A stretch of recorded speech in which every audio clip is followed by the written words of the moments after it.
আসসালামু আলাইকুম রহমতুল্লাহ বরকাতুহু। তে বন্ধুগণ, আশা করি আল্লাহ পাকের রহমতে সকলে সহি সালামত আছেন। তে কবি গাজী আক্কাস আলী ইউটিউব চ্যানেল 017140885009 এর পক্ষ থেকে আপনাদের সকলের প্রতি রইল একান্ত আন্তরিক শুভেচ্ছা ভালোবাসা। তে বন্ধুগণ, এখন আপনাদের সামনে স্বরচিত যে কবিতাটা পাঠ করবার চেষ্টা করব, কবিতাটার নাম হলো ফুটবল বিশ্বকাপের জ্বর। বুঝলেন না? তে এখন তো ওই যে বিশ্বকাপ ফুটবল চলছে, আমিও এগুলার উপর খোঁজ খবর রাখতেছি এবং এগুলা নিয়ে চিন্তা করি, ডেইলি কবিতা লিখতেছি এর উপরে।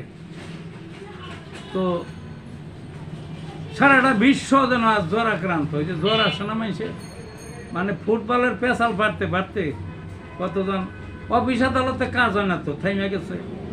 ওই যাই কাম টাম বাদ দিয়ে কত রীতি এক টেবিলে বসে ফুটবলের পেশাল করে, কোন প্লেয়ারটা ভালো, কার পারফরমেন্স ভালো, তার সমর্থিত দল জিতবেই, ইত্যাদি ইত্যাদি। ছেলেপেলেরা লেখাপড়া ছাইড়ে দিছে, কোথায় ঘরে কি করে দেবদাসের মতো পাগল পাড়া। পতাকা কে কত বড় উড়াবে বুঝলেন না?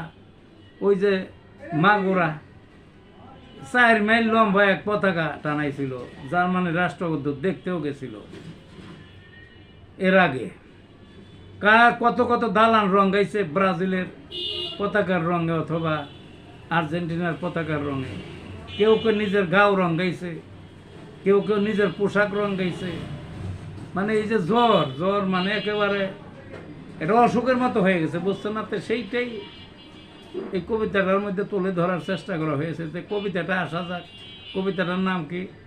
ফুটবল বিশ্বকাপের জ্বর। ঘুম হারা সকল ছোরা বিশ্বকাপের জ্বরে, ভেতর বইছে এমন টেনশন পালস উঠে নামে।